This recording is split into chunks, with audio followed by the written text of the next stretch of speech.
Wilson.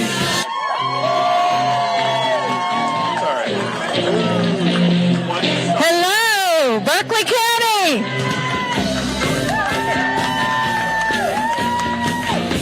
How's everybody this morning? Good to see y'all. I just want y'all to think about something. Nikki Haley could be anywhere in the state today. She could be in Greenville or Columbia or Charleston, but she chose to be right here in Berkeley County, and I love it. I love it. How many Berkeley County Republican women do we have here? We have any? All right. I like it. I like it. You know, I could choose to have my membership anywhere in Charleston or Berkeley County. You can only be a member of the the Republican Women Group, one group. You can be affiliated with others, but I chose to have my membership right here in Berkeley County because I danced with the one that brought me. They brought me into office back in 2008, and I am forever grateful. They knew I was a small town girl from Hemingway. My dad was a general contractor, farmer, math teacher. He did it all. Mailman. But he worked at Santee Cooper a good bit doing work, and so I came over here a lot. And it just, the feel of Berkeley County is so awesome. And the Republican women here were so great. And the good thing about them is they know how to get out the vote. And that has never been more critical than it is right now. Let's do it. We can do it. Y'all, Nikki Haley is a small town girl just like we are. And over the past years of my career in politics, I've had a lot of opportunity to think about what it means to be a Republican. Because I am Scarlet Wilson, and there is an R behind my name, just like there's an R behind Nikki Haley's name. But you know, that R stands for a lot more than just Republican. It stands for being reasonable. It stands for being rational. It stands for being responsible. It stands for being ready to serve. And that is critical right now because we need a conservative president who can not just serve 4 years, but that can serve 8 years and that can bring people into our party. We can't be permanently barring anybody from our party because y'all know how it goes. If you aren't a liberal at 20, you have no heart. If you aren't a conservative at 40, you have no head. And we got to get those people who are getting paychecks for the first time and seeing what's being taken out of it and how it's used for. Nikki Haley can bring those people into our party. She can move us forward. That's what she can do for us. And you know what that R stands for behind her name? The military. Amen, brother. You know, these people who call her a warmonger, I mean, she has a vested interest in keeping our country safe and keeping our men and women out of harm's way. And she can't get into all the details on the campaign stump, but I have watched her explain in great detail why our interests abroad are so important to keeping our men and women safe. She gets it. She understands it. But that R, besides respecting the military and even respecting opponents, that R stands for results. And that's what I want to talk to you about, what I saw firsthand as your solicitor, the results she brought us when South Carolina was #1 in the country for women at the hands of their partners. #1 in the whole country. So bad that the Post and Courier won a Pulitzer Prize writing about it. She found out about that, and she brought people together to put things into place so that women were safer, so that little girls weren't learning from that example of domestic violence how they should be treated by their men. And that little boys weren't learning that it was okay to treat their women that way. And she moved us out from being #1. She set us on the path so that we aren't even in the top 10 and aren't even in the top 20. That is results. Those are results for an issue that is not popular and that, frankly, the government can't solve. But that the government could make better, and she did it.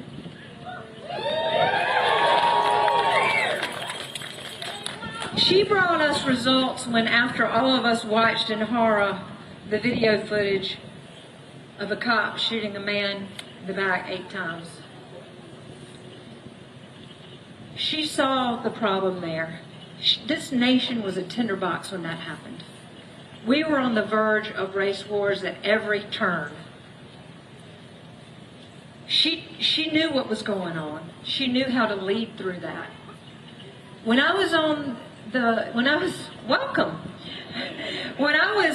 in the courtroom waiting on a verdict in that trial, I was literally on the phone with Nikki Haley, her asking good questions about what the issues were, what they had been, what the expectations were, what kind of resources we needed, so that we were safe, so that all of you were safe, so that we didn't have some kind of crazy race thing going on. She recognized that problem, and then you know what else she did? She went to work on it. And she signed one of the first bills in our country providing body-worn cameras for officers. She didn't wait around like some of our senators wanted to study the issue. She took action on the issue. And you know what? Do you know who loves body-worn cameras?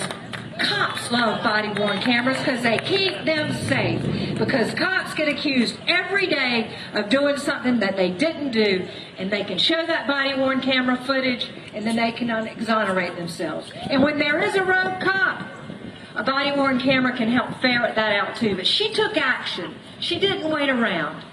And in the midst of all of that, we were dealing with one of the most unspeakable tragedies that's occurred in our state in centuries. And that was the murders at Mother Emanuel. And she was there for all that media and all those photographers to show the world that we weren't a racist state, that we weren't a bunch of fools running around like a cop shooting somebody 8 times in the back unarmed as they're running away, or like the madman who went into Mother Emanuel Church. She showed them that's not who we were. She stood before the media. She stood before the international community and represented us with honor, with dignity, and with respect. And then when the cameras were gone, you'll never see photographs or video or recordings of her sitting in the living rooms for weeks and months after those murders of those families, wiping away their tears, holding their hands, giving them hugs. I know that because I was doing the same thing. And when I went to work trying to convict that madman and fighting with the Obama-appointed U.S. attorney who did not want to seek the death penalty for that madman, Nikki Haley had my back, and she had your back. And then she went to work to do something that I realize people have some mixed feelings about, but it was the right thing for our state at the right time. And what's so important is she was able to take people who were emotionally wrought on two sides of an issue, work behind the scenes to get the right result and bring the flag down. And I understand the issues there, but it was the right thing for our state. You got to remember, my name, people, is Scarlet. I understand those issues. But the flag needed to come down. It needed to come down. It was the right moral thing for us then. And you know what else? It was good for our state economically, because we were losing business over that, and we were going to lose more business. And she worked behind the scenes to do that.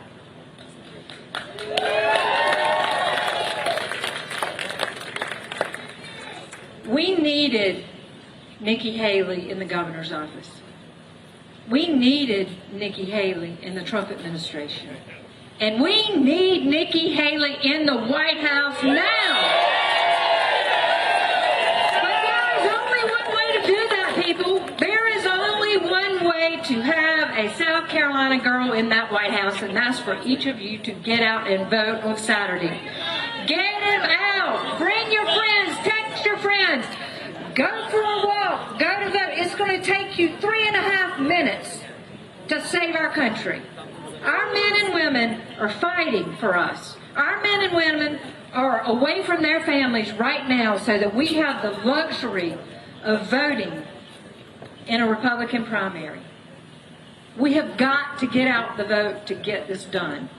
Because if you do that, just imagine a president who is intelligent. Imagine an a president. Just imagine a president who's unflappable and controlled. Imagine a president who can engage in civilized debate and will engage in civilized debate.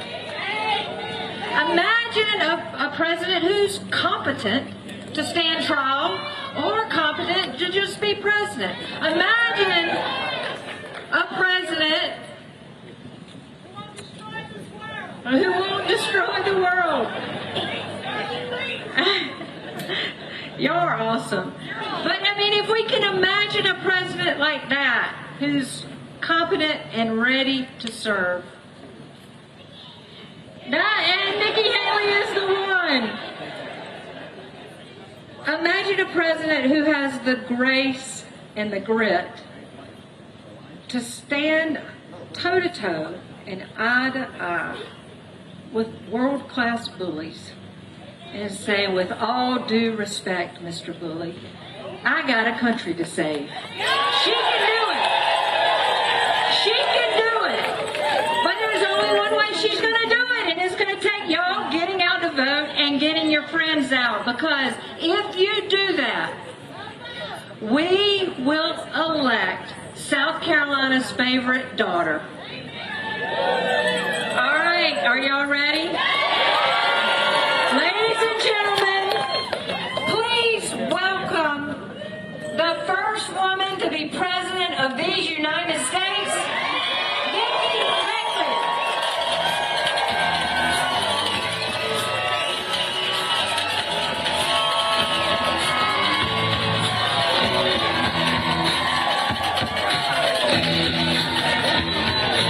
Thank you so much. It's great to be here in Moncks Corner. It's a great day in South Carolina. You know what, I'll tell you, we are blessed because when we have issues that we don't want to have to deal with, whether it is the shooting of Walter Scott or Mother Emanuel Church or anything else that comes up, we grow strong women in South Carolina. And you are blessed that you have a strong woman fighting for you. Thank you, Scarlet. We love you. Thank you so much. So I look at this crowd and I get so excited because it reminds me of what we've been through together. Think back to when I first came in as governor. It was tough. It was tough. We had 11% unemployment. We had thousands of people on welfare. And South Carolina was the butt of the jokes. And what did we do? We rallied. We rallied. We got together and we said it's time to get to work. And we moved that 11% down to 4%. We announced jobs in every county in the state. By the time I left, we were building planes with Boeing. We were building more BMWs than any place in the world. We brought in Mercedes-Benz. We brought in Volvo. 5 international tire companies. They were referring to us as the beast of the Southeast. We did pass the first body camera bill in the country. We passed tort reform. We passed pension reform. We cut taxes. We built up our coffers. We made sure that we paid down our debt, and we acknowledged some truths. We said if you have to show picture ID to buy Sudafed, if you have to show picture ID to get on a plane, you should have to show picture ID to protect the integrity of the election process. We passed voter ID in South Carolina. We passed the toughest illegal immigration law in the country. President Obama sued us over it, and we won. We held the elected officials to account in this state. We made them start showing their votes on the record instead of hiding them behind closed doors. We made sure that they had to start disclosing their income so that you could see exactly who was paying them. We vetoed $500 million of their pet projects in their report because your tax dollars didn't need to be going to those. And by the time we were done, we were named the friendliest state in the country, the one I love, the most patriotic state in the country. And don't blame me for this one. The number 2 state in the country people were moving to. And now I'm running for president, and look at the situation we are in. It is not good. And you don't have to turn on the news to see it. We are $34 trillion in debt. We're having to borrow money just to make our interest payments. China owns some of that debt. And for the first time now, we're paying more money in interest than we are in our defense budget.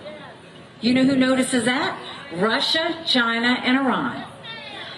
We've got to start getting to work. But when you look at the situation that put us in, we've got to be honest about who did that to us. I would love to tell you that Joe Biden did that to us. But I have always spoken to you in hard truths, and I'm going to do that with you today. Our Republicans did that to us too. You go and look, and you can talk about having a good economy under Donald Trump, but what did he do? Out of that $34 trillion, $8 trillion in 4 years he put us in debt that our kids are never going to forgive him for. And then you go and look at what Republicans did. All of them together passed a $2.2 trillion COVID stimulus bill with no accountability, that expanded welfare, that's now left us with 80 million Americans on Medicaid, 42 million Americans on food stamps. That's a third of our country. And did Republicans try and make it right? No, they opened up pet projects and earmarks for the first time in 10 years, pushing through 7,000 of them last year. Don't you think it's finally time we had an accountant in the White House?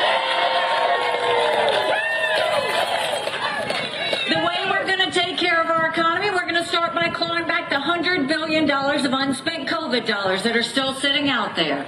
Instead of 87,000 IRS agents going after middle America, let's go after the hundreds of billions of dollars of COVID fraud. 1 out of every $7 was spent fraudulently. If 8% of our budget is interest, quit borrowing. Cut up the credit cards. You have to balance a budget every day. I had to balance a budget as your governor. Why is Congress the only group that refuses to balance a budget? We'll stop the spending, we'll stop the borrowing, we'll eliminate their pet projects, and I will veto any spending bill that doesn't take us back to pre-COVID levels. That will save us trillions. Then we're going to take as many federal programs as we can and send them down to the state levels. That way we'll dramatically reduce the size of the federal government, but we will empower people on the ground. Think education, think health care, think welfare, think mental health. If we cut those strings and allow those dollars to go down, that way, closer to the people, we're deciding those decisions, not people in Washington, D.C. That's where it should happen. And then we're watching the rich get richer and the poor get poorer. We need to open up the middle class. That's why we're going to cut taxes on the middle class and simplify the brackets. We're going to eliminate the federal gas and diesel tax in this country. And we're going to make small business tax cuts permanent. Small businesses are the heartbeat of our economy. We have to start acting like it. And you know, if we're going to talk about Congress, let's talk about the fact that Congress has one job, and that's to give us a budget on time.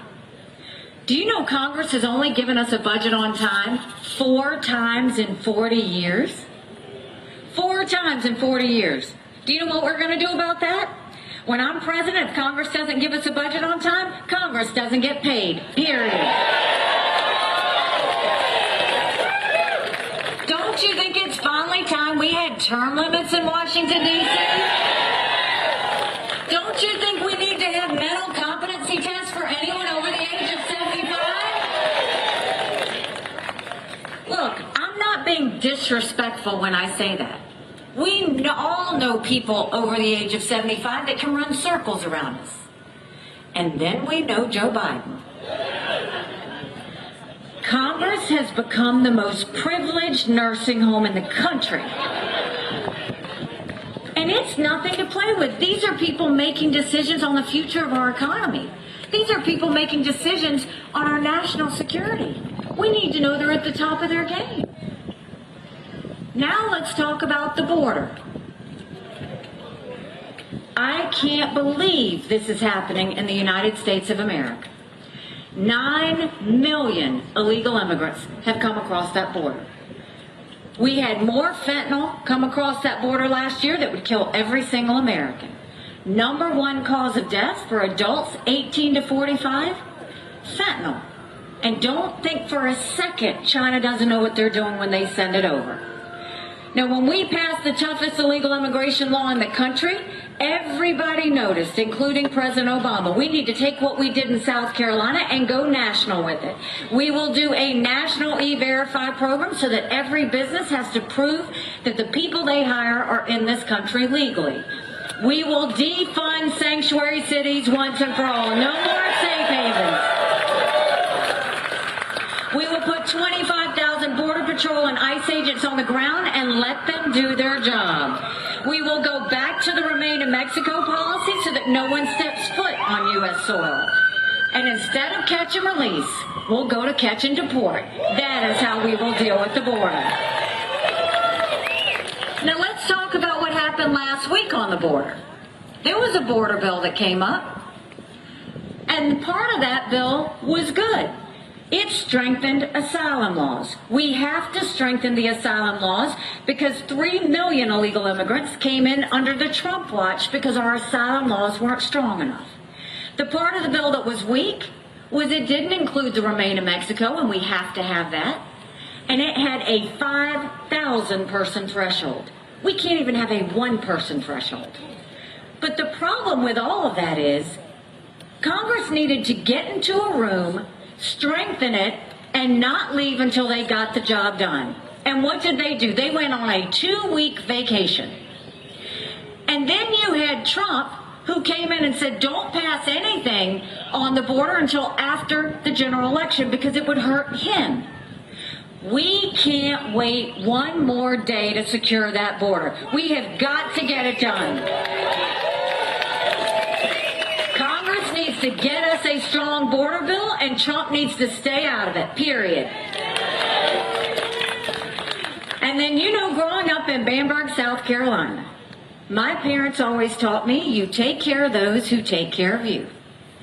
But I'm going to ask you if we're taking care of those who take care of us. Right now in America, over 35,000 of our veterans are homeless. 1 in 3 suffers from PTSD or thoughts of suicide. We lose 22 heroes a day to suicide. If a vet needs a doctor's appointment at the VA, on average it takes 29 days. Why 29 days?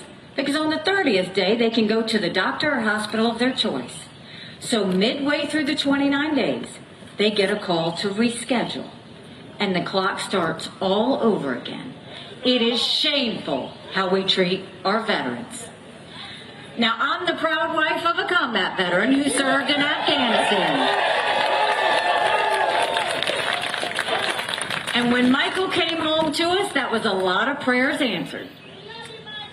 Oh, I love him too. But when we got home, life got hard. Michael couldn't hear loud noises. He couldn't be in crowds. Life had passed him by for the year that he was gone, and the transition was tough. We can't just love our men and women when they're gone. We gotta love them when they come back home too. That's why we need to do more than just a 2-week transition. We need to take care of them for the long haul. Let's do telehealth so they get the mental health care they need right when they need it. Let's let them go to the doctor or hospital of their choice. They've earned that right. And I think the best way we take care of VA health care, I think every member of Congress should have to get their health care from the VA, and you watch how fast that gets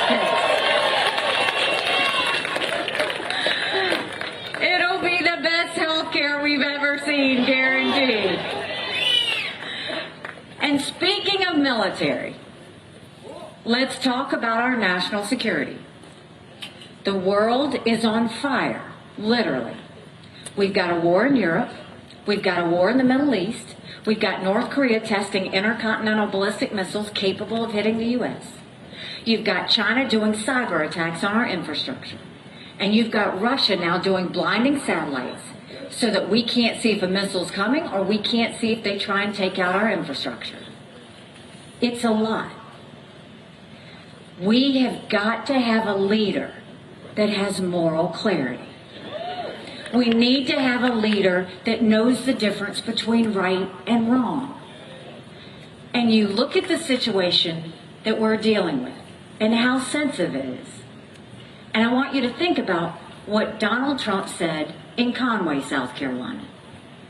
Because when he went off his teleprompter, what he said was unbelievable. He said that not only would he not defend our allies, but that he would actually encourage Putin to invade our allies. Now think about what that means. You encourage Putin to invade our allies. That means Trump is siding with a thug, where 500,000 people have died or been wounded because Putin invaded Ukraine. Trump is siding with a dictator who kills his political opponents. Trump is siding with a tyrant who arrests American journalists and holds them hostage. Trump is siding with someone who has made no bones about wanting to destroy America. And Trump's going to side with Putin over the allies that stood with us at 9/11? What are you saying? Because in that 1 second, he made all of our allies vulnerable. In that 1 second, he emboldened Putin. In that 1 second, he put every military member who's serving in those countries in danger. That is not moral clarity. And then he went a step further and decided to mock my husband's military service. Now let me say this. Michael and I can handle it. When you're in politics, it's open season. But you mock one member of the military, you're mocking every member of the military. But the problem is, he doesn't understand that sacrifice. This is a pattern. We saw that he said members of the military who lose their lives, they're suckers or losers. He says at the Arlington National Cemetery, what was in it for them? He doesn't understand that for our men and women who serve, it's not about them. It's about something bigger than themselves. It's about the fact they know freedom isn't free. They don't do this for kicks and giggles. They do this because they believe in our country and they know we have to defend it. And Donald Trump's never been near a uniform. We all know veterans. We all know people who've lost their lives in service. It's personal for us. He's never been near a uniform. He's never had to sleep on the ground. The closest he's ever come to harm's way is if a golf ball happens to hit him on the golf course. But then you have to look at, if we're going to talk about national security, what do you want in a president? You want a...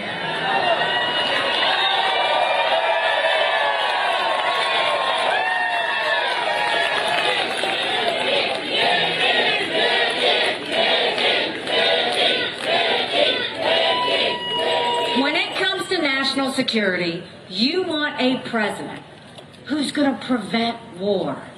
You want a president that's focused on national security.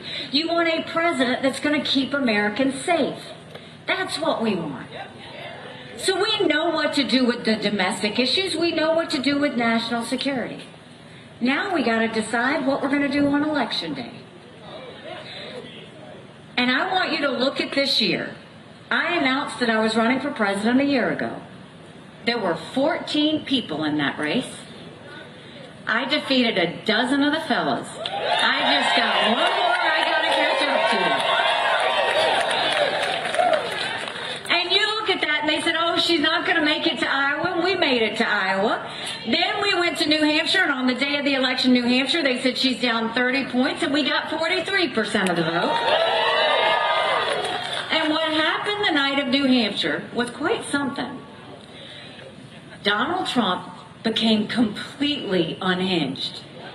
He had a temper tantrum on stage. He went off about revenge and my dress. The next day, he goes and says anybody that supports her is barred permanently from MAGA. But the problem with that is, if you're running for president, your job is to bring people in, not push people away from your club. Then he goes the next day and tries to push the RNC to name him the presumptive nominee. Now, we don't anoint kings in America. We have elections. And South Carolinians deserve the right to be able to vote, as do the other states. Then there were a couple more judgments that came down against him, and he's been talking about how he's a victim.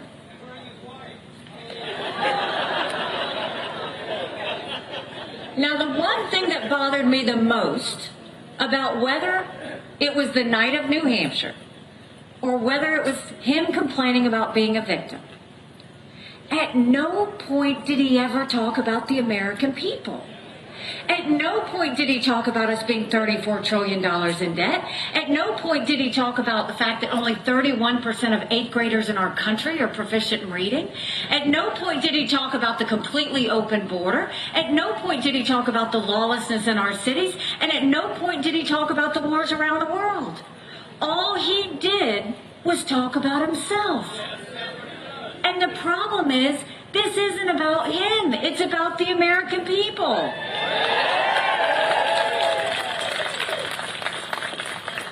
So now we have a decision to make. Do we want more of the same, or do we want to go in a new direction?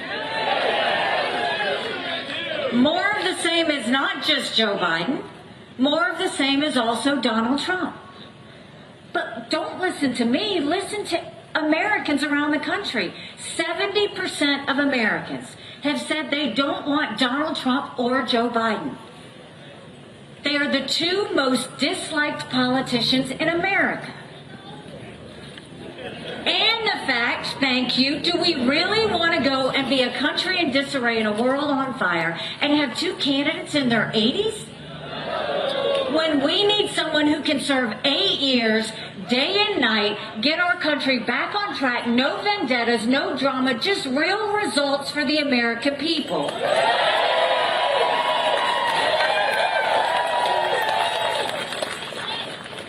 And you know, I was looking at the TV the other day and I saw that Donald Trump's running commercials against me, so clearly he is taking it seriously. But the problem is, everything he said in the commercials was literally a lie. He said that I was for open borders. He said that I wanted to raise taxes. And then he sent out text messages saying that I want to cut Social Security. Every bit of that is a lie. But then I was thinking, you know, if he's going to lie about me, then I'm going to tell the truth about him. Because you deserve to know that we should be asking him, why is it that when he was president, he proposed a 25-cent per gallon gas tax increase? You should be able to ask him, why is it that he wants to put a 10% tax increase on every single American? He wants to put a tariff on all the goods coming in, from baby strollers to appliances. That will be over $2,800 more per year for all of us. Why doesn't he say that he's not going to do anything with Social Security, knowing that when he leaves, every one of us would get a 24% cut in our benefits? That is not what we need to have happen. These are things that we should be asking him. And I would ask him for you, but he won't debate me. But more than that, why do we all care? Why does this matter now more than ever? You know, 7 months ago, I dropped Michael off at 4 a.m. for another year-long deployment. And I watched him and 230 soldiers pick up their 2 duffel bags of belongings to go to a country they'd never been, all in the name of protecting America. They're willing to sacrifice their lives and their families because they still believe in this amazing experiment that is America. So if they're willing to sacrifice for us there, shouldn't we be willing to fight for America here? Because we have a country to save. But in order to save her, it's going to take a lot of courage. Courage from everybody here. Courage for me to run. And courage for every one of you to know, don't complain about what happens in a general election if you don't vote in this primary. It matters. And then I know you are all here because you want to see a change in America. But what I want to remind you is, we can want all the things to get fixed that we want. But if we can't win a general election, we get nothing. And Donald Trump cannot win a general election. Look at every single poll. He's down by 5. He's down by 7. There was a Marquette poll that came out this week. He was margin of error, dead even with Joe Biden. In that same poll and all the other ones, in that Marquette poll, I defeat Joe Biden by 18 points.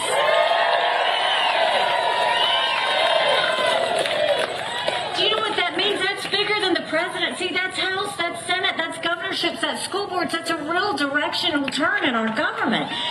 But you win by double digits. That's a mandate going into D.C. to stop the wasteful spending and get our economy back on track.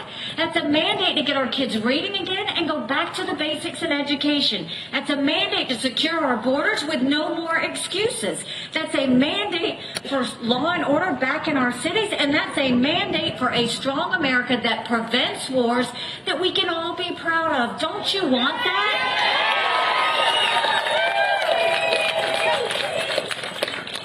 And so you look at that, and if you really want to know why this matters, it doesn't matter to me, and it doesn't even matter to you as much as it matters to our kids and your grandkids. That's who I worry about. Think about what they've been through. They've been through COVID. They see this debt, and they don't know how they're going to have to be responsible for it. They don't know how they're ever going to buy a home. They don't know if they're going to be able to get a job. They don't know how they're going to make ends meet. They're fearful of a war. And the country that they live in right now has hate and anger and division. They deserve better than what they're getting right now. And I look at this, and Joe Biden calls anybody that doesn't support him, he calls them fascists. And Donald Trump calls anybody that doesn't support him vermin. What are we doing? That's not how we're supposed to be. That's not the way we're going to go forward. But even look, we need to be normal. Again, our kids want to know what normal feels like. It's not normal under Joe Biden that you've got millions of illegal immigrants coming across the border and no one's stopping them. It's not normal for us to spend more time in schools on gender pronoun than reading and math. It is not normal to have these wars around the world. And under Donald Trump, it's not normal to mock members of the military. It's not normal to pay campaign contributions towards your own personal court cases. It's not normal for you to side with a dictator over our allies. None of this is normal, and our kids deserve normal. You know, we talked about all of the successes that we had together. But I want to remind you about the challenges. Because when I was governor, we went through a lot. We had multiple hurricanes. We had a 1,000-year flood. We had a school shooting. We had the shooting of Walter Scott. And we had the shooting of 9 amazing souls in Mother Emanuel Church. Any one of those situations could have brought us to our knees. You look after the shooting at Mother Emanuel Church. It was on the heels of Ferguson. Same with Walter Scott. On the heels of Ferguson, if we turned on the nightly news, there were cities on fire all over our country. Why didn't we burn? We didn't have riots. We had vigils. We didn't have protests. We had prayer. The tone at the top matters.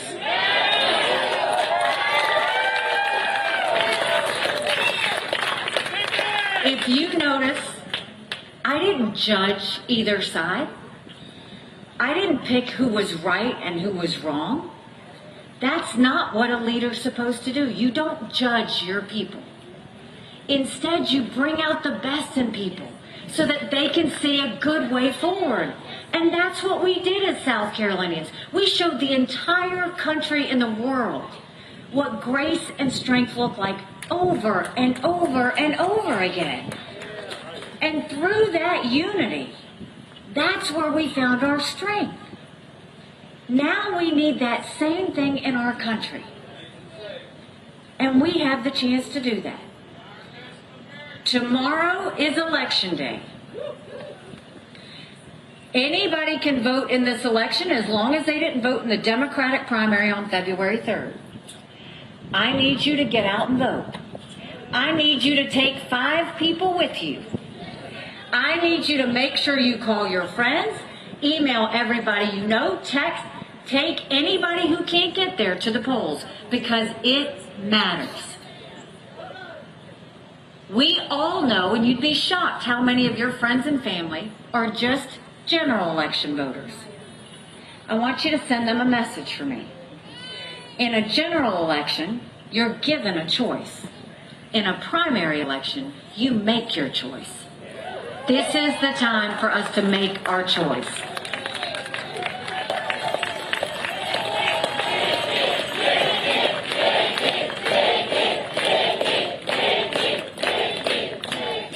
I think South Carolina is going to show up strong and proud tomorrow. I want you to get everybody to the polls, and this is what I will promise you.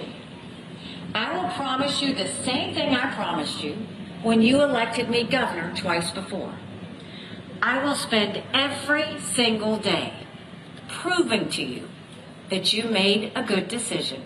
God bless you. Thank you. Let's get out the vote. Thank you so much.